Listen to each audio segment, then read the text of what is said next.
அனைவருக்கும் ஆனந்தமான இறைவணக்கம்.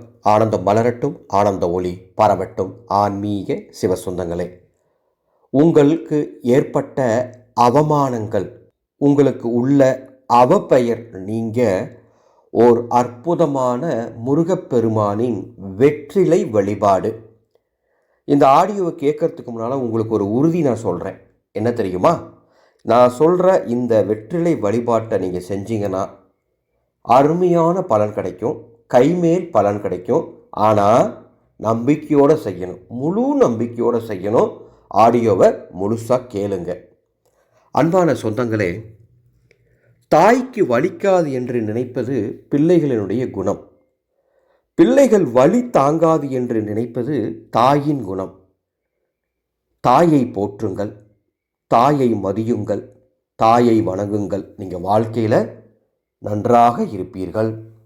அவமானங்கள், கெட்ட பெயர்கள், மன அழுத்தங்கள், மனக்கசப்புகள் அத்துணையும் நீக்கக்கூடிய வெற்றிலை வழிபாடு. இந்த வழிபாடு செய்யக்கூடிய நாள் செவ்வாய்க்கிழமை. ஏதேனும் ஒரு செவ்வாய்க்கிழமையில் இந்த வழிபாடு செய்யணும். எப்படி செய்யணும், என்ன செய்யணும்? உங்கள் வீட்டின் அருகில் இருக்கக்கூடிய முருகப்பெருமான் ஆலயத்துக்கு போய் சுவாமி தரிசனம் பண்ணணும்.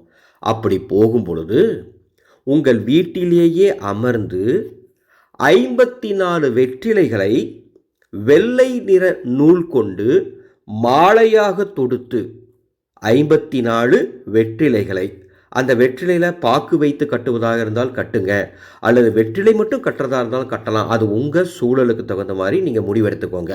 54 வெற்றிலைகளை வெள்ளை நூல் கொண்டு மாலையாக கட்டி அருகில் இருக்கும் முருகப்பெருமான் ஆலயத்திற்கு செவ்வாய்க்கிழமையில் ராகு காலம் யமகண்டம் நேரத்தை தவிர மற்ற நேரத்தில் ஆலயத்திற்கு சென்று அங்கே இருக்கக்கூடிய முருகப்பெருமானுக்கு இந்த வெற்றிலை மாலையை சாற்றி மனமுருகி பிரார்த்தனை செய்யுங்கள், மனமுருகி வழிபாடு செய்யுங்கள். செவ்வாய்க்கிழமையில் அவ்வாறு வழிபாடு செஞ்சு முடிச்சுட்டு அந்த கோவிலில் ஏதாவது ஒரு இடத்தில் அமர்ந்து ஓம் சரவண பவ அப்படின்னு 108 முறை உள்ளம் உருக, உள்ளம் முழுவதும் உருக நீங்கள் முருகப்பெருமானை நினைத்து இந்த மந்திரத்தை சொல்லிவிட்டு அந்த ஆலயத்திலிருந்து நேராக வீட்டுக்கு திரும்பி வாங்க.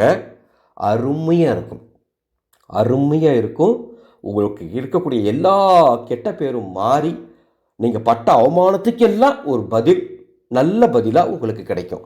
சுவாமி, எங்களால் கோவிலுக்கு போக முடியல, அல்லது கோவில் ரொம்ப தூரத்தில் இருக்குது, வெளிநாட்டில் இருக்க சகோதரிகளுக்கு கோவிலுக்கு போகக்கூடிய சூழல் இல்லை, என்ன செய்கிறது?